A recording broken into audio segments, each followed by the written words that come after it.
नमस्कार class 11th के students, कैसे हैं आप लोग बच्चे और कैसी चल रही है आपकी बोर्ड एग्जामिनेशन जेई और नीट की तैयारी। ये कमेंट बॉक्स में आप जरूर लिख के बताओ, ठीक है।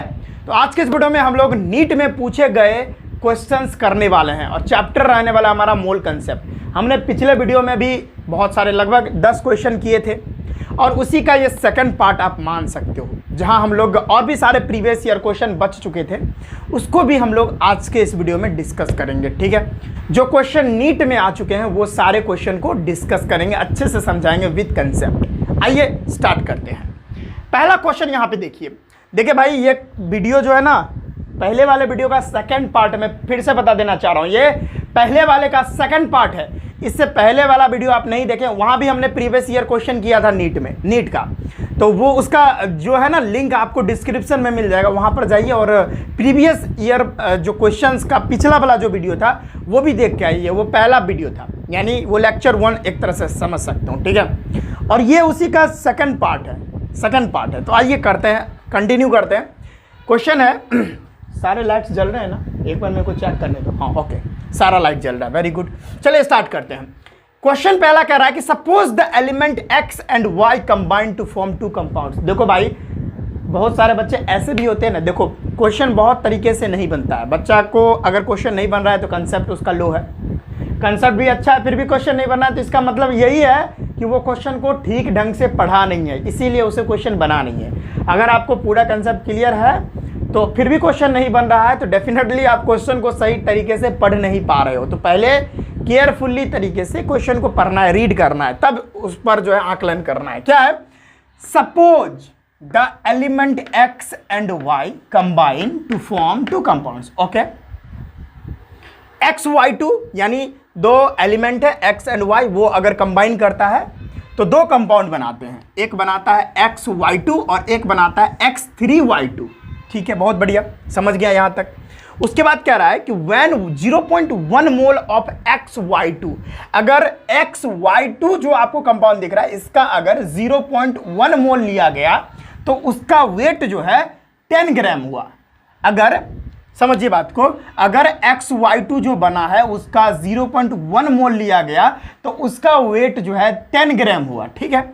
और सिमिलरली उसी तरीके से अगर X3Y2 का अगर 0.05 मोल लिया गया तो उसका वेट 9 ग्राम आया। उसका वेट कितना आया? 9 ग्राम आया। इसका 0.1 और वेट 10, ठीक है, बहुत बढ़िया।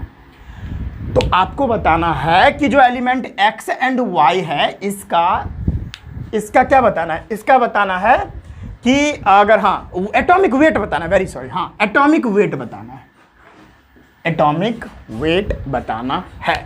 ऑप्शन दे रखे हैं चारों। आइए स्टार्ट करते हैं।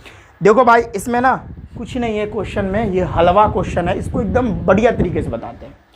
क्या कह रहा है कि XY मिलता है तो XY2 बनाता है। तो देखो हम मोल्स कैसे फाइंड करते थे? मोल्स फाइंड करने का क्या था? Moles given mass by molar मास होता है, ठीक है। तो हम ये जो अभी मोल्स निकाल रहे हैं वो किसके लिए निकाले? मोल्स तो दिया है, हमको मोलर मास निकालना है ना, ठीक है। अभी देखो सब समझ में आ जाएगा, टेंशन वाली बात नहीं। तो मोलर मास भी नहीं दे रखा। देखो अगर हम XY2 की बात करेंगे, ध्यान से समझो केयरफुली तरीके से, तो XY2 के कंडीशन में आपको मोल दे रखा है 0.1, आपको गिवन मास भी दे रखा है 10 ग्राम, यानी W भी दे रखा है 10 ग्राम।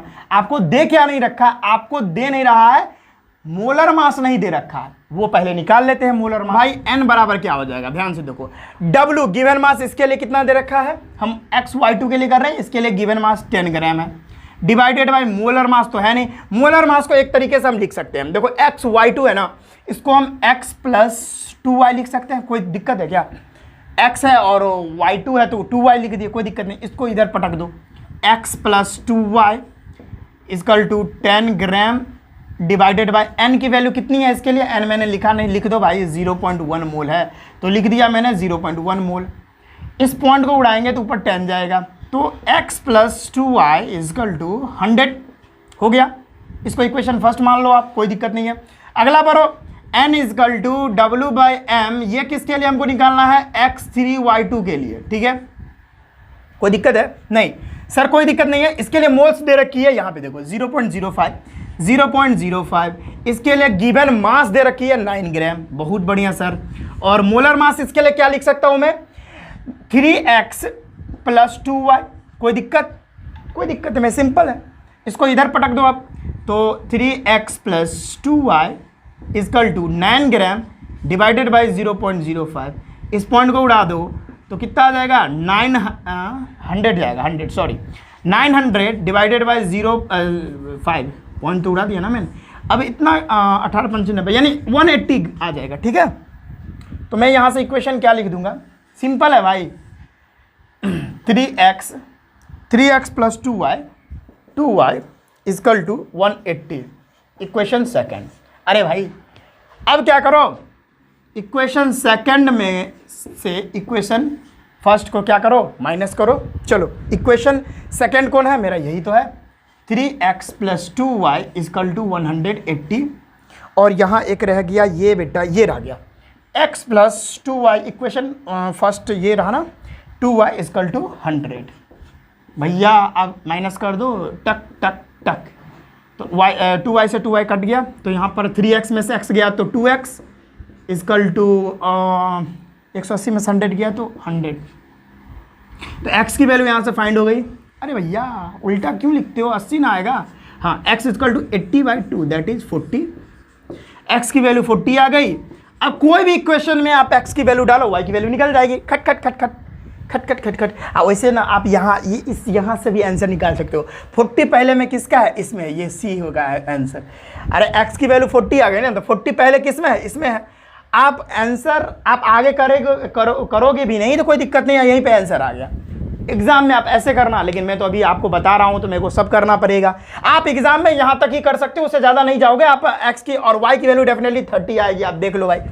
कोई भी इक्वेशन में डाल दो इसकी वैल्यू, कोई भी इक्वेशन में डाल दो। तो मैं पहला वाला इक्वेशन पकड़ लेता हूँ, 3x + 2y = 180 होता है, ठीक है। अब इसमें आप क्या करो, x की वैल्यू पुट कर दो।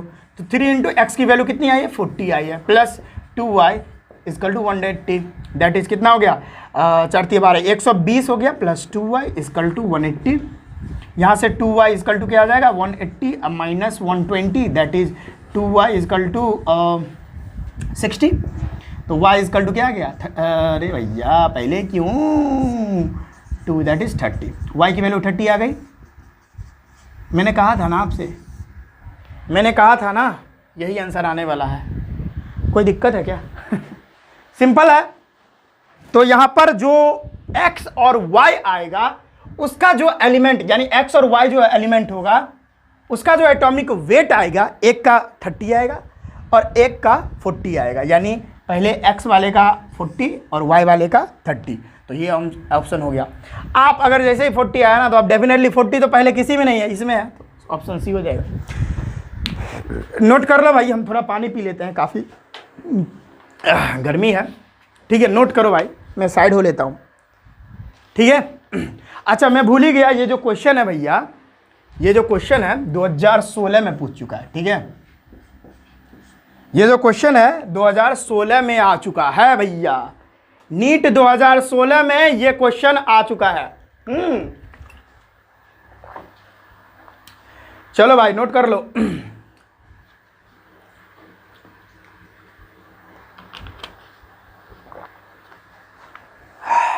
तो चलिए स्टूडेंट्स, नेक्स्ट क्वेश्चन हम लेते हैं। ये नीट 2015 में आ चुका है, नीट के 2015 के एग्जामिनेशन में ये आ चुका है क्वेश्चन। देखते हैं क्वेश्चन क्या है, ध्यान से पढ़िएगा। A mixture of gases contain hydrogen and oxygen gases, ठीक है।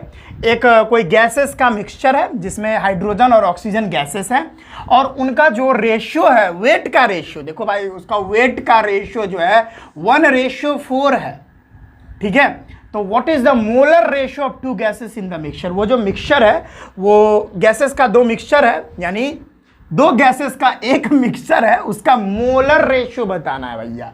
मोलर रेशियो यानी मोल का रेशियो, मोल का रेशियो बताना है, ठीक है।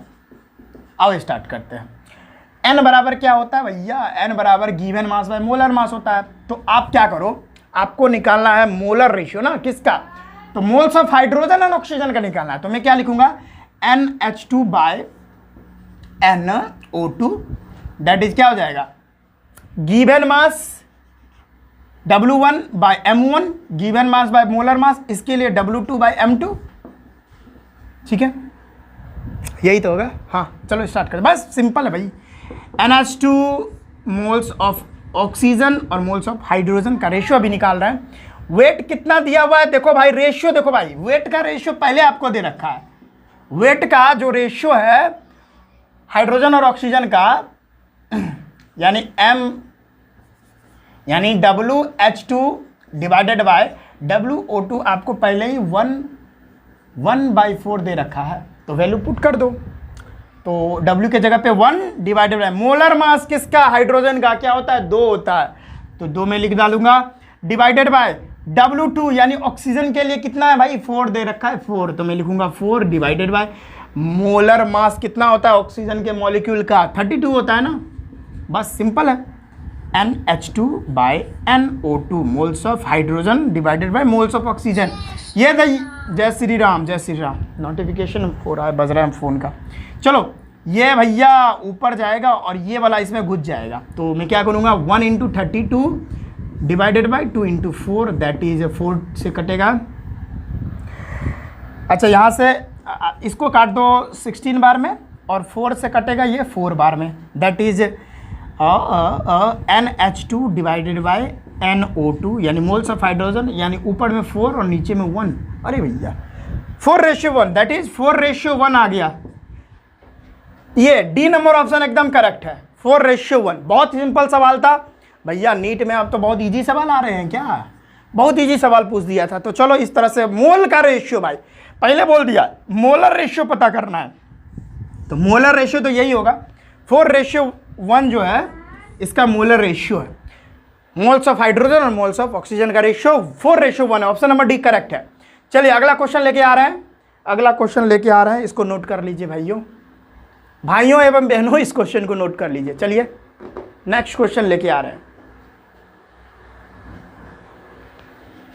तो देखो भाइयों अगला क्वेश्चन है, बहुत ही अच्छा क्वेश्चन है, ठीक है, ये 2001 में पूछा गया, बढ़िया क्वेश्चन है। देखो भाई क्या कह रहा है क्वेश्चन, ध्यान से पढ़ोगे तभी बनेगा, ठीक है। पहले अच्छा क्वेश्चन आता था, अभी तो इधर थोड़ा नीट थोड़ा लेवल लूज किया, थोड़ा, पहले तो बढ़िया लेवल था भाई, ठीक है। आप देखो क्वेश्चन क्या है, specific volume of cylindrical virus particle is 6.02 × 10⁻⁻² cg per gram, whose radius and length are in R 7 angstrom and 10 angstrom respectively.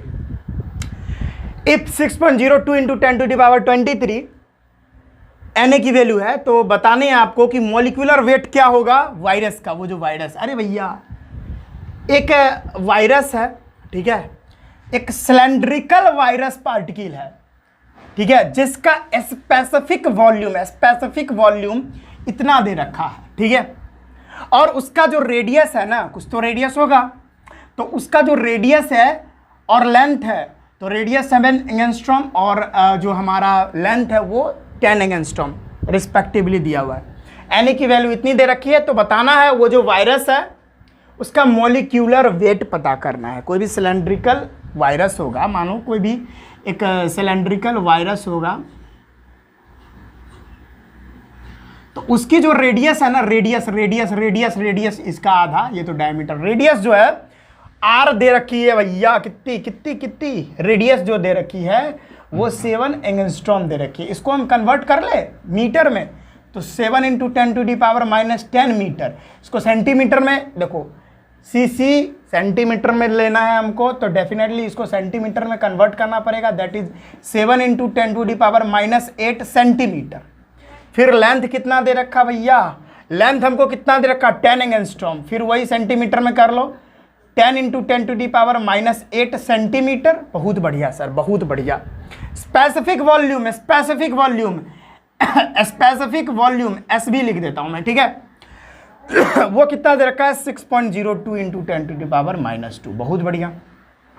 और Na की वैल्यू तो सभी जानते हैं, Na की वैल्यू होती है 6.02 × 10⁻23। ये पहला अप्रोच है भाई, क्वेश्चन बनाना है तो पहला अप्रोच फॉलो करना पड़ेगा। जय श्री राम, जय श्री राम। एक मिनट भैया, इसको ना, वैसे भगवान के नाम में तो कोई दिक्कत नहीं है, चलो इतना हो गया भैया, इतना हो गया। अब आगे बनाते हैं। अब तो बहुत सिंपल तो नहीं है क्वेश्चन, थोड़ा अच्छा है, सोचना है। पहले ना आपको वॉल्यूम दे रहा है, देखो भाई स्पेसिफिक वॉल्यूम दे रखा है, तो इसका रियल वाला वॉल्यूम निकालना पड़ेगा।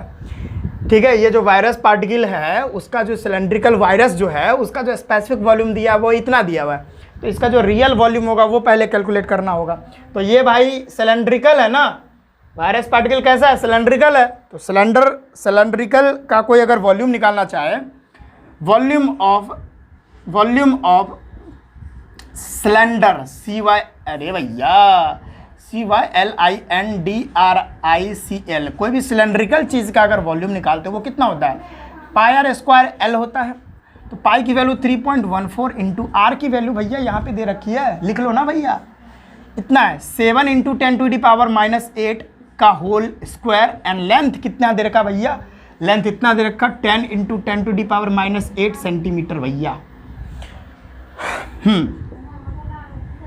तो यहाँ से 3.14 इंटू 7 का स्क्वायर 49 होता है, 8 इंटू 8 का square that is -16 into 10 into 10⁻⁻8। बहुत बढ़िया, 49 और 10 ये 490 हो जाएगा, और इंटू में 314 इंटू 10⁻16 और 8 कितना हो गया भाई, 24 हो गया, -24। इस दोनों को आप गुना करोगे कितना होगा, ए सनम के सनम मेरी आरज़ू। एक बात करता हूँ भैया, मैं कैलकुलेट कर लेता हूँ, ठीक है, आप लोग कैलकुलेट कर लेना, मैं यहाँ पे कैलकुलेट करता हूँ। कितना है भैया, 490 डिवाइडेड बाय 3.14। अरे भैया ये आ रही है लगभग में 490 इंटू, डिवाइड नहीं करना था, मैंने डिवाइड कर दिया, ये आ रहा है लगभग में 1538 आता है 0.6, लेकिन इसको हम 1540 लिखेंगे लगभग में, ताकि हमारा जो है आंसर अप्रोप्रिएट आए, ठीक है, और ताकि जल्दी से कट भी जाए। 539 अगर आता तो भाई कटने में थोड़ा प्रॉब्लम होता।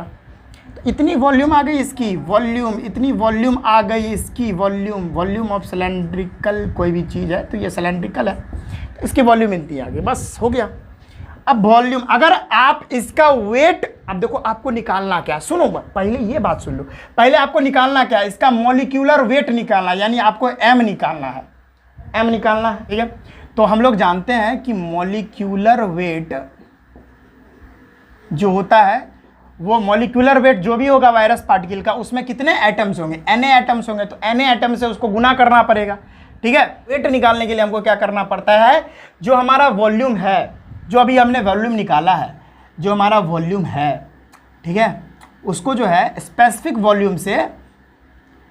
वॉल्यूम से गुना करना पड़ता है, तो वेट निकल जाएगा, दैट इज W। वॉल्यूम कितना अभी निकाला हूँ मैंने भाई, 1540 × 10⁻⁻24 एंड डिवाइडेड बाय SB बोलो तो स्पेसिफिक वॉल्यूम कितना है, 6.02 इंटू 10⁻⁻2, ठीक है, ये इसका वेट आ गया। अब हम लोग जानते हैं कि मॉलिक्यूलर वेट में ना Na एटम्स प्रेजेंट होते हैं, कितने एटम्स, Na एटम्स प्रेजेंट होते हैं, ठीक है। तो Na एटम से गुना करो, मॉलिक्यूलर वेट निकल जाएगा, इंटू Na कर दो आप, ठीक है।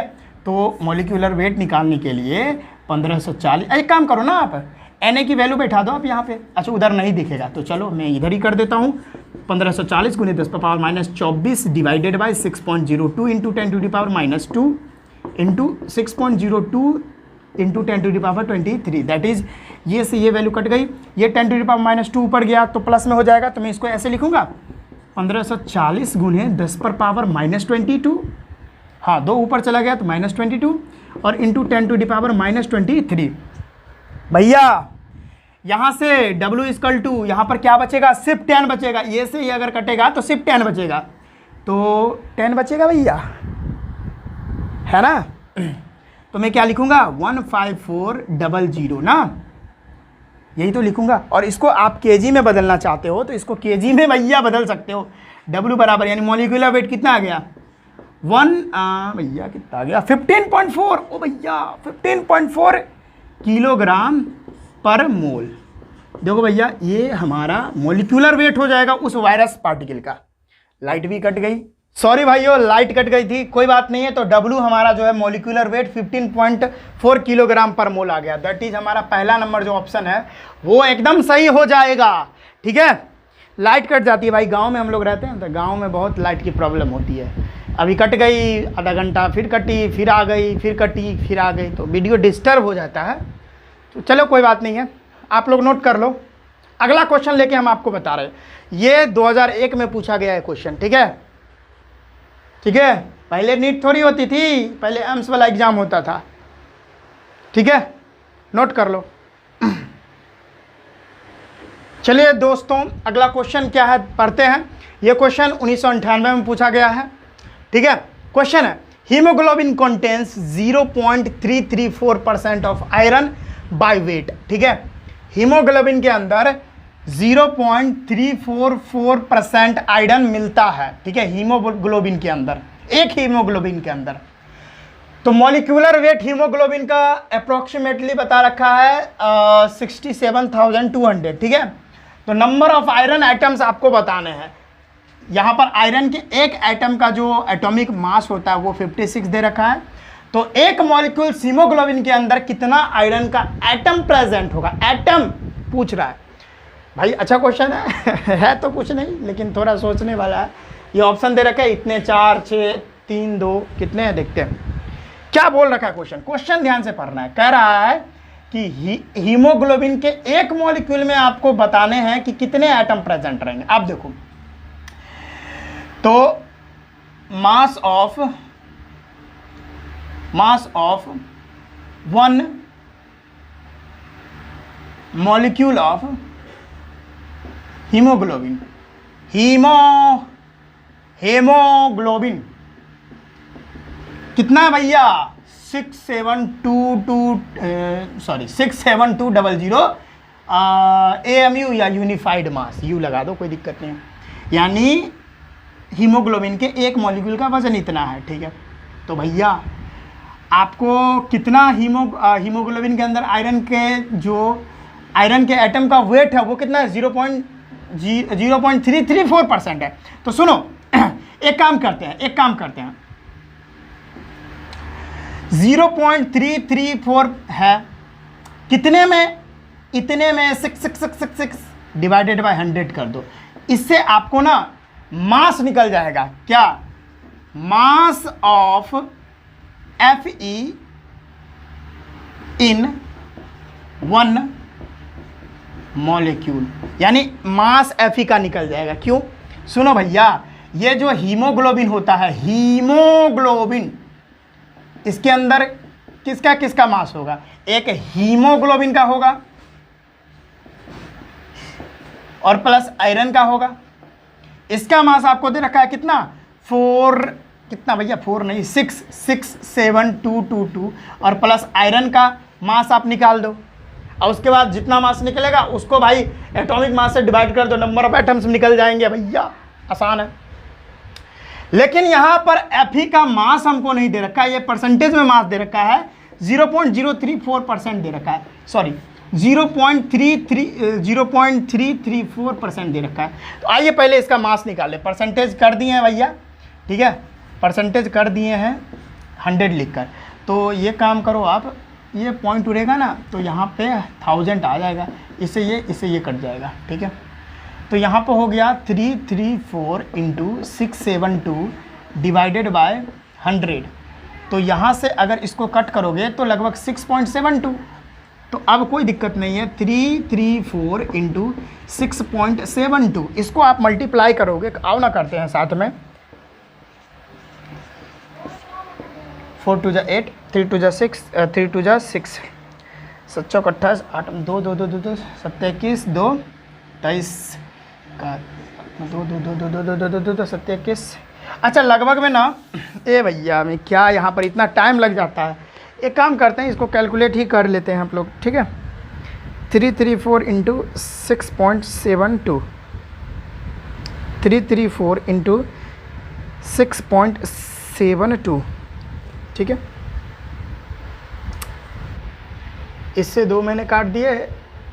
हाँ ठीक है, यहाँ भी सही है। और ये 1000, तो अच्छा गड़बड़ होगा नहीं भैया, गड़बड़ होगा नहीं। यहाँ पर 1 2 3 1000 है ना, तो एक और जीरो मेरे को देना पड़ेगा, ठीक है। तो यहाँ पर हो जाएगा 0.672। अब सही है, हाँ 1000 था ना यहाँ पर, मैंने 100 ले लिया। अब कर लो भाई, अब सही है 0.672। अब कर लो 334 इंटू 0.672, 224 आ रहा है वैल्यू लगभग में, कितना 224। तो यहाँ पर निकल गया mass of Fe in 1 molecule, in 1 molecule of haemoglobin, ठीक है। एक मॉलिक्यूल के हीमोग्लोबिन में, एक हीमोग्लोबिन के मॉलिक्यूल में 224 यूनिफाइड मास या ग्राम वगैरह कह लो, जो आपको कहना है कर लो, इतना जो आयरन का मास है। तो भाई अब हो गया। नंबर ऑफ एटम्स आपको निकालने हैं, नंबर ऑफ Fe एटम्स आपको निकालने हैं। तो कितना मास है, 224 मास है, डिवाइडेड बाय एक एटम, आयरन के एक एटम का मास 56, इसको करोगे तो 4 आएगा, ठीक है। तो नंबर ऑफ Fe एटम्स कितने आ गए, 4। देखो भैया ऑप्शन नंबर ए करेक्ट हो जाएगा। आसान क्वेश्चन था, कोई दिक्कत नहीं था, इसको नोट कर लीजिए, ठीक है। हमने क्या किया, एक मॉलिक्यूल में हीमोग्लोबिन का जो मास था, सॉरी एक मॉलिक्यूल जो हीमोग्लोबिन का मॉलिक्यूल, इसका वजन जो है इतना था, ठीक है। और हीमोग्लोबिन का वजन और Fe का जो वजन है, वो Fe का वजन जो है वो परसेंटेज में दे रखा था, परसेंटेज से हमने उसका मास निकाल लिया, इतना आया। परसेंटेज से कन्वर्ट करके उसको मास निकाल लिया और इतना मास आया, इससे जो है एटॉमिक मास से डिवाइड कर दिया, नंबर ऑफ एटम्स आ गए, ठीक है। नोट कीजिए, अगला क्वेश्चन लेके आपको बता रहे हैं, ठीक है। नोट कर लीजिए, नोट कर लीजिए। काफ़ी गर्मी है भाई, क्या कर सकते हैं, शर्ट भीगा हुआ है, नोट कर लीजिए। आइए स्टूडेंट नेक्स्ट क्वेश्चन को पढ़ते हैं। यह क्वेश्चन 1995 में पूछा गया है। क्वेश्चन है the number of moles of oxygen in 1 litre of air containing 21% of oxygen by volume under STP is. Option दे रखे इतने सारे, ठीक है। तो देखो भाई थोड़ा क्वेश्चन सोचने वाला है।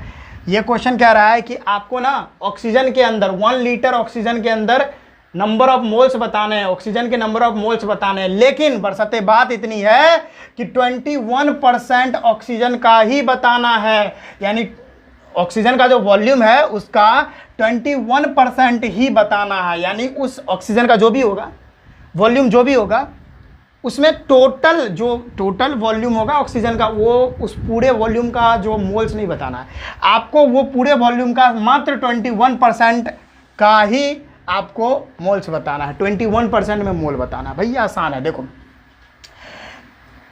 क्या होता है, मोल्स का फॉर्मूला होता है नंबर ऑफ मोल्स बराबर गिवन वॉल्यूम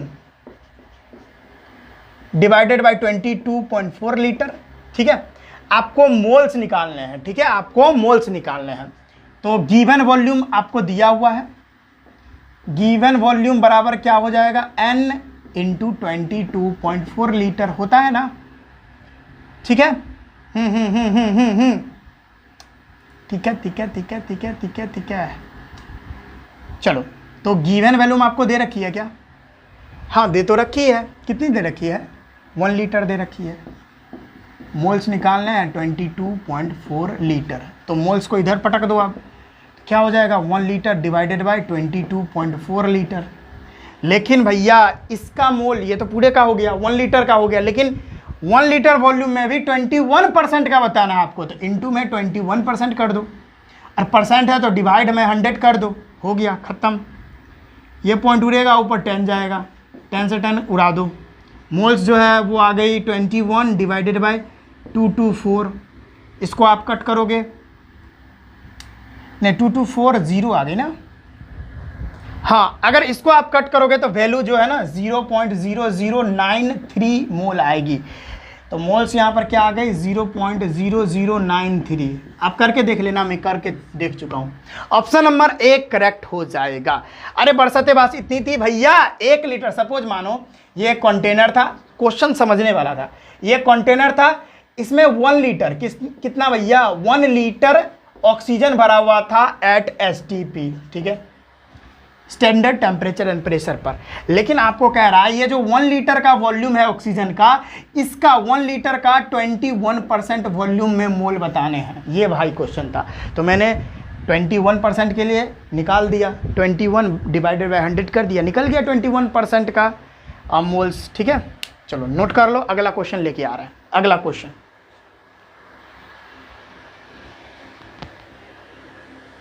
आइए भाइयों अगला क्वेश्चन सॉल्व करते हैं। ये जो क्वेश्चन है ना, ये मैं लिखा नहीं, ये क्वेश्चन 1995 में पूछा गया है। ठीक है, 1995 में ये क्वेश्चन पूछा गया है। चलिए सॉल्व करते हैं। बता रहा है question, total number of valence electron in 4.2 ग्राम, यानी गिवन मास आपको दे रखा है, देखिए W दे रखा है 4.2 ग्राम, और N3 माइनस आयन जो है इसमें आपको वैलेंस इलेक्ट्रॉन पूछ रहा है। भैया क्वेश्चन का लेवल देखिए, मतलब सीधा सीधा नहीं, घुमा फिरा के पूछेगा क्वेश्चन। ठीक है, अब कॉम्पिटिटिव लेवल का एग्जाम है तो डेफिनेटली घुमा के तो पूछेगा ही। वैलेंस इलेक्ट्रॉन पूछ रहा है, नंबर ऑफ एटम्स या नंबर ऑफ इलेक्ट्रॉन्स नहीं पूछ रहा भैया, वैलेंस इलेक्ट्रॉन पूछ रहा है। वैलेंस इलेक्ट्रॉन आपको पता है ना, वैलेंस इलेक्ट्रॉन क्या होता है? टोटल नंबर ऑफ, या डायरेक्ट द नंबर ऑफ लिख सकते हो, the number of electrons present in the outermost shell of an atom. किसी भी एटम के आउटर मोस्ट सेल में जो इलेक्ट्रॉन्स प्रेजेंट होते हैं, जो आउटर मोस्ट बाहरी कक्षा जो होता है उसमें जो आउटर मोस्ट सेल में जो इलेक्ट्रॉन्स प्रेजेंट होते हैं उसी को वैलेंस इलेक्ट्रॉन कहते हैं, और उसी को वैलेंस सेल भी बोलते हैं। तो आइए स्टार्ट करते हैं। तो पहले इसका मोल्स निकालो ना आप, N इक्वल टू क्या होता है W/M। सो मोल्स निकाल लो आप यहाँ से। W यहाँ पर गिवन मास दिया हुआ है 4.2 ग्राम, और मोलर मास कितना होता है नाइट्रोजन का?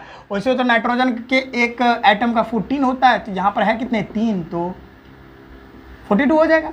तो मोलर मास 42, यहाँ से आप कट करोगे ग्राम में, तो ये 1 ये 10, तो मोल्स कितने आ गए भैया 1/10। अब भैया सुनो सुनो सुनो सुनो, नाइट्रोजन का एक एटम लेते हैं फिर बात करते हैं। नाइट्रोजन का एटॉमिक नंबर होता है 7। इलेक्ट्रॉनिक कन्फिग्रेशन देखो भाई 10th लेवल पर आप मेरे को जाना पड़ रहा है, क्या करूं। इलेक्ट्रॉनिक कन्फिग्रेशन 2 और 5 होता है। ठीक है, अब देखो यही है भैया, यही है वैलेंस इलेक्ट्रॉन। क्या है भैया? यही है वैलेंस इलेक्ट्रॉन।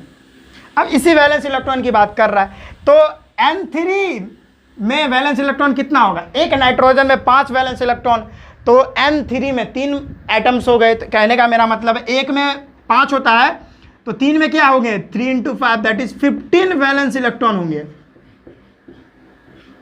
यानी एक N3 मॉलिक्यूल में आपको 15 वैलेंस इलेक्ट्रॉन मिलेंगे। 15 वैलेंस इलेक्ट्रॉन, 15 वैलेंस इलेक्ट्रॉन।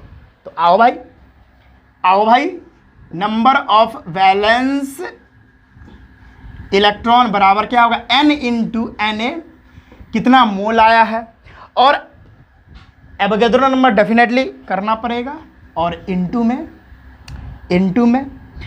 में कितना वैलेंस इलेक्ट्रॉन है। ठीक है, कितना वैलेंस इलेक्ट्रॉन है एक मॉलिक्यूल में, कितना है। ठीक है, टोटल निकालने के लिए एक मॉलिक्यूल में निकालना पड़ेगा, तो एक मॉलिक्यूल में 15 वैलेंस इलेक्ट्रॉन है। लेकिन यही तो छलावा है, यहीं पे आप फंस जाते हो। क्वेश्चन को ध्यान से देखो, N3 माइनस लगा हुआ है, तो माइनस का बनता भैया N3 माइनस। कहने का मतलब क्या कि इसके अंदर एक इलेक्ट्रॉन गेन हो गया, यानी कहीं से एक इलेक्ट्रॉन आ गया इसके अंदर, तभी तो नेगेटिव चार्ज है किसी एटम पर, नेगेटिव चार्ज। यानी ये एक एनाइन है, ये एक एनाइन है। बनता कैसे एनाइन? जब इलेक्ट्रॉन का गेन होता है तो इसके ऊपर एक माइनस चार्ज है, तो डेफिनेटली इसके पास एक एक्स्ट्रा इलेक्ट्रॉन है, एक एक्स्ट्रा इलेक्ट्रॉन है इसके पास। तो 15 + 1 दैट इज 16 इलेक्ट्रॉन है इसके पास भैया। ये एनाइन है, 16 इलेक्ट्रॉन है। तो इस छलावे में मत रहना, ठीक है। 16 इलेक्ट्रॉन होंगे। पहले तो 15 नो डाउट वैलेंस इलेक्ट्रॉन थे, लेकिन माइनस चार्ज होने के कारण एक इलेक्ट्रॉन उसके अंदर आ चुका है, उसके ऑर्बिट में, तो 16 इलेक्ट्रॉन। अब बस निकल गया। Number of valence electron that is हो गया, मोल कितने आए 1/10 Na इंटू 16, ये कटेगा 1/6 time, that is number of valence electron. कितने आ गए भैया 1.6 इंटू Na या Na, देखो भैया ऑप्शन तो आ गए, ये ऑप्शन नंबर सी हमारा करेक्ट हो जाएगा। आई होप आपको पूरा बात क्लियर हो गया होगा। नोट भी कर लीजिए, जहां तक मैंने आपको पढ़ाया था वहां तक जितने प्रीवियस ईयर क्वेश्चन थे सारे मैंने करवा दिए। सुनो मैं क्या कहना चाह रहा हूं, जितने टॉपिक मैंने आपको पढ़ाए उतने टॉपिक से जितने भी प्रीवियस ईयर क्वेश्चन थे नीट के वो सारे मैंने करवा दिए, आपको सारे करवा दिए, एक भी नहीं छोड़ा।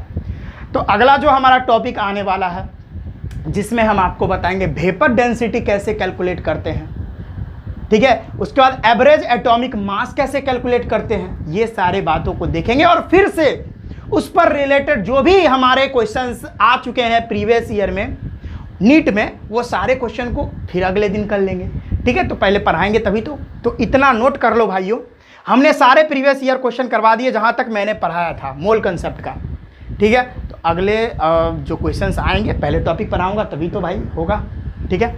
तो पहले टॉपिक पढ़ा देते हैं। अगला वीडियो हमारा जो है average atomic mass, vapour density, ठीक है, और आइडियल गैस सोल्यूशन, अगर यानी आइडियल गैस रहे तो उस कंडीशन में PVRT में क्या रिलेशन है और उस पर कुछ आधारित, उस पर भी मोल्स कैसे निकालते हैं वो भी बता देंगे आपको, ठीक है।